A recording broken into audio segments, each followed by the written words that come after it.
हमारे देश की राजनीति में यह एक अजीब दौर है जब एक गैंगस्टर कुछ ही दिनों के अंतराल में दो अलग अलग फ्रंट पेज की खबरों की सुर्खियों में है। 1990 के दशक के बाद से जब दाऊद इब्राहिम सुर्खियों में आया था, तब से लेकर किसी भी गैंगस्टर को इस तरह की प्रसिद्धि नहीं मिली। लेकिन लॉरेंस बिश्नोई सार्वजनिक प्रसिद्धि और बदनामी में दाऊद इब्राहिम के बराबर या उससे भी आगे निकल गया है। मुंबई में राजनीति, रियल एस्टेट और फिल्मी दुनिया की एक प्रमुख हस्ती बाबा सिद्दीकी की हत्या हुई, तब से लॉरेंस के नाम का डंका पूरे देश में बज रहा है। 90 के दशक में जब दाऊद का दौर चल रहा था, तब मुस्लिम लड़के उसे अपना हीरो मानते थे, आदर्श मानते थे, कहते थे वह एक असली मुस्लिम डॉन है, और आज भी उसे आदर्श मानते हैं। सोशल मीडिया पर दाऊद की जय जयकार करते हैं। इसी तरह आज सोशल मीडिया में तमाम पोस्ट और कमेंट्स लॉरेंस बिश्नोई को हिंदू डॉन के तौर पर प्रोजेक्ट कर रहे हैं। लोग लॉरेंस का खुला समर्थन कर रहे हैं, बोल रहे हैं लॉरेंस पीछे मत हटना, लॉरेंस हिंदू का शहर है। मीडिया, न्यूज चैनल से लेकर अखबार में लॉरेंस बिश्नोई को हिंदू डॉन के रूप में नवाजा जा रहा है, उसे देशभक्त डॉन बताया जा रहा है। लेकिन क्या किसी गैंगस्टर के साथ धर्म का एंगल जोड़ना सही है? किसी ने सोचा है इसका परिणाम क्या निकल कर आएगा? हम बड़ी आसानी से किसी गैंगस्टर को हिंदू और मुस्लिम बता देते हैं, चाहे फिर वह दाऊद हो या लॉरेंस। आज इस धर्म के एंगल पर भी बात करेंगे और ये भी बात करेंगे कि आखिर दाऊद इब्राहिम और लॉरेंस बिश्नोई में इस वक्त ताकतवर कौन है।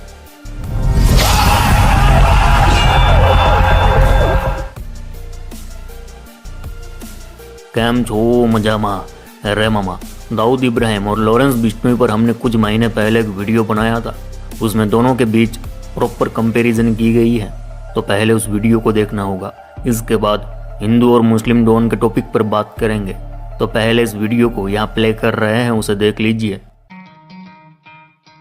रे मामा, बात करें लॉरेंस की तो वो पैदा हुआ था 22 फरवरी 1992 को पंजाब के फाजिलका के गांव धतरावाली में।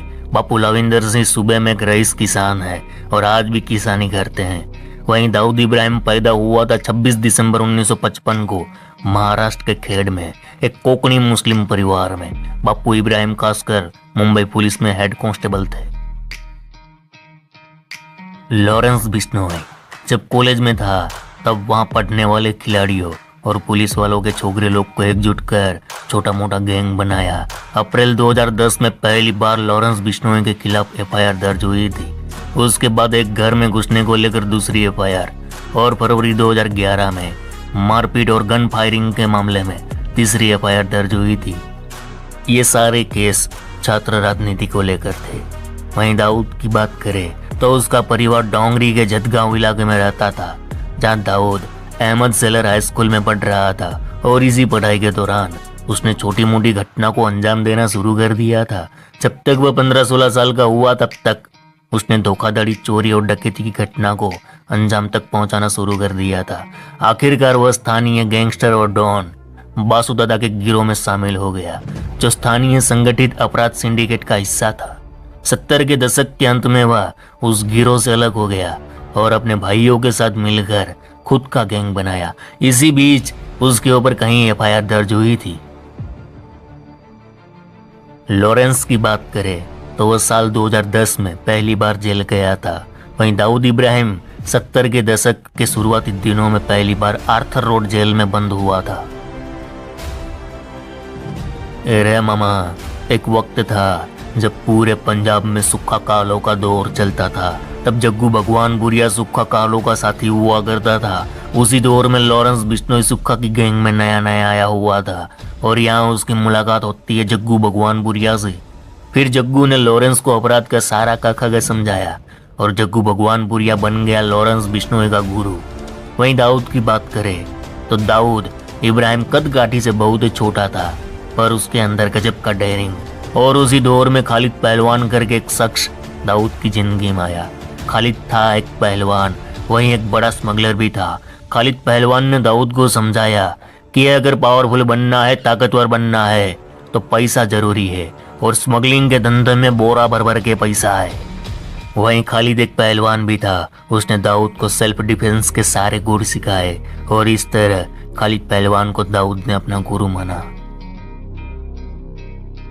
अरे मामा, पुलिस रिपोर्ट के मुताबिक लॉरेंस बिश्नोई एंड कंपनी में 700 से ज़्यादा शार्प शूटर काम करते हैं। सप्लायर, लॉजिस्टिक सपोर्टर की तादाद तो गिनती के बाहर है। इस गैंग के शार्प शूटरों में सबसे खतरनाक है संपत नेहरा, भोला शूटर, काली राजपूत, अंकित भादु, सचिन बिश्नोई, टिन्नू हरियाणा, अनमोल बिश्नोई, विक्रम बराड़, गोल्डी बराड़, रवि यादव, नरेश सेठी, अक्षय पहलवान। अरे चच्ची जानिए, छोकरे लोग कोई छोटे मोटे गुंडे ना है। ये छोकरे लोग भारत के सबसे खूंखार शूटरों में गिने जाते हैं। वहीं दाऊद की डी कंपनी की बात करें तो 90 के दशक में डी कंपनी पूरे एशिया में सबसे बड़े क्राइम सिंडिकेट को ऑपरेट करने वाला ऑर्गेनाइज माना जाता था। डी कंपनी में छोटा शकील, छोटा राजन, जो बाद में डी कंपनी से अलग हो गया था, सुनील सावंत, अनिल परब, भाई ठाकुर, सुभाष ठाकुर, फहीम मचमच, अनीस इब्राहिम, आफ्ताब भटकी, इकबाल इब्राहिम, खालिद पहलवान, साबिर इब्राहिम, नूरा कास्कर, कालिया ब्रदर्स, ऐसे तो बहुत सारे नाम हैं। अगर गिनती करने बैठ जाए तो ये पूरा वीडियो डी कंपनी के मेंबरों के नाम से बन जाए। बताया जाता है उस जमाने में दाऊद गैंग में 5000 से ज्यादा लोग काम कर रहे थे। लॉरेंस बिश्नोई का सबसे बड़ा कांड कौन सा होगा ये तो पूरी दुनिया जानती है। 29 मई की शाम पंजाबी सिंगर सिद्धू मूसेवाला की दिन दहाड़े हत्या। इस हत्याकांड ने दशकों से शांत भारतीय अपराध जगत को फिर से गरमाया। इस हत्याकांड से उत्तर भारत के क्राइम सिंडिकेट की जड़ें पहली बार सामने आई। वहीं लॉरेंस और सलमान खान के बीच चल रही दुश्मनी भी एक चर्चा का विषय है। वहीं दाऊद इब्राहिम के सबसे बड़े कांड की बात करें तो दाऊद ने एक दो नहीं कई बड़े बड़े कांड करवाए थे, पर उन सब में सबसे बड़ी घटना थी 93 का बम ब्लास्ट, जिसमें 300 के करीब लोगों की जानें गई थी। और इसी घटना से दाऊद इब्राहिम पर शिकंजा कसा गया। दाऊद पर इंटरनेशनली प्रेशर बनाया गया, उसे आतंकी घोषित किया गया और इसी घटना के बाद दाऊद को दुबई छोड़कर पाकिस्तान भागना पड़ा था। मीडिया रिपोर्ट के मुताबिक लॉरेंस बिश्नोई के पास आज करोड़ों की प्रॉपर्टी है। एक तो अपने पुरखों की कई एकड़ जमीन, वहीं रंगदारी, फिरौती, एक्सटॉर्शन से कमाए हुए करोड़ों रुपये, वहीं शराब और कबड्डी लीग के धंधे से भी वह करोड़ों छापता है। वहीं दाऊद की बात करें तो अकेले ब्रिटेन में ही दाऊद के पास 45 करोड़ की प्रॉपर्टी है। फोर्ब्स मैगजीन दाऊद को दुनिया के सबसे अमीर गैंगस्टरों की लिस्ट में शामिल कर चुकी है। 2015 की रिपोर्ट के मुताबिक दाऊद इब्राहिम की कुल संपत्ति 6.7 अरब डॉलर बताई गई थी, जिसमें Bharat, Pakistan, Nepal, Thailand, Malaysia, Britain, America में अरबों खरबों का कारोबार चलता है उसका। कहा जाता है लॉरेंस बिश्नोई के खिलाफ आज 50 से 60 मुकदमे दर्ज है, जिसमें मर्डर, हाफ मर्डर, रंगदारी, वसूली, किडनैपिंग, मारपीट, धमकाना। वहीं दाऊद इब्राहिम के ऊपर 150 से 200 मुकदमे दर्ज होंगे। 17 जनवरी 2015 को जब पंजाब की खरड़ पुलिस लॉरेंस बिश्नोई को पेशी के लिए ले जा रही थी, तब लॉरेंस पुलिस वालों को चकमा देकर फरार हो गया था। लेकिन फिर 4 मार्च 2015 को फाजिल्का पुलिस के हत्थे चढ़ा और तब से लेकर आज तक वो जेल में ही बंद है। वहीं दाऊद इब्राहिम के बारे में जेल ब्रेक को लेकर कोई जानकारी पब्लिक डोमेन में अवेलेबल नहीं है। हाँ, पर उसने पुलिस वालों को कई बार चुनौतियां दी है। कई बार पुलिस वालों को चकमा देकर वो भागा है जब पुलिस उसे पकड़ने जाती थी। लॉरेंस बिश्नोई की बात करें तो Kranti gang, Gogi gang, Neetu Dabodia gang, Nandu gang, Chinnu Pandit gang, Kala Jathedi gang, Hashim Baba gang और राजस्थान, पंजाब, हरियाणा के कई गिरोह के साथ लॉरेंस बिश्नोई के ताल्लुकात है।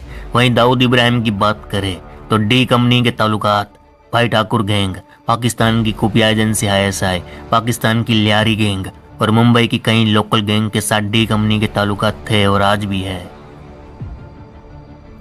लॉरेंस की बात करें तो आज पूरे उत्तर भारत के 8-9 राज्यों में लॉरेंस गैंग का सबसे ज्यादा प्रभुत्व है। इसके अलावा विदेशों में Australia, Canada, Britain, Nepal, Pakistan, Azerbaijan में भी लॉरेंस गैंग का विस्तार हुआ है। तो कहने का मतलब है कि इस वक्त दाऊद का इतना दबदबा नहीं है। देखा जाए तो लॉरेंस बिश्नोई उससे कहीं आगे बढ़ता दिख रहा है। अपराध जगत का यही दस्तूर है, यहाँ कोई शाश्वत नहीं है। एक जाएगा दूसरा आएगा। आज लॉरेंस है तो कल कोई और आएगा। और क्रिमिनल को इतना बड़ा बनाने में 4 फैक्टर अहम रोल अदा करते हैं: पुलिस, पॉलिटिक्स, आम लोग और मीडिया। ये 4 फैक्टर ही ज़्यादातर किसी भी क्रिमिनल को बड़ा बनाने के पीछे काम करते हैं। देखो मामा, भारत में अपराधियों के साथ धर्म का एंगल जोड़ना ये सिलसिला शुरू से चला आ रहा है। दाऊद इब्राहिम, जिसे मुसलमानों ने अपने सिर पर चढ़ा कर रखा, भले ही आज उसका दबदबा उतना ना हो, लेकिन मुसलमानों में आज भी उसकी चर्चा होती है। मुस्लिम लड़के आज भी उसे हीरो बताते हैं, जो देश के लिए दुर्भाग्यपूर्ण बात है। एक अपराधी, एक आतंकी को रोल मॉडल बताना, उसका समर्थन करना गलत नहीं है क्या? अब लॉरेंस बिश्नोई के केस में भी यही हो रहा है।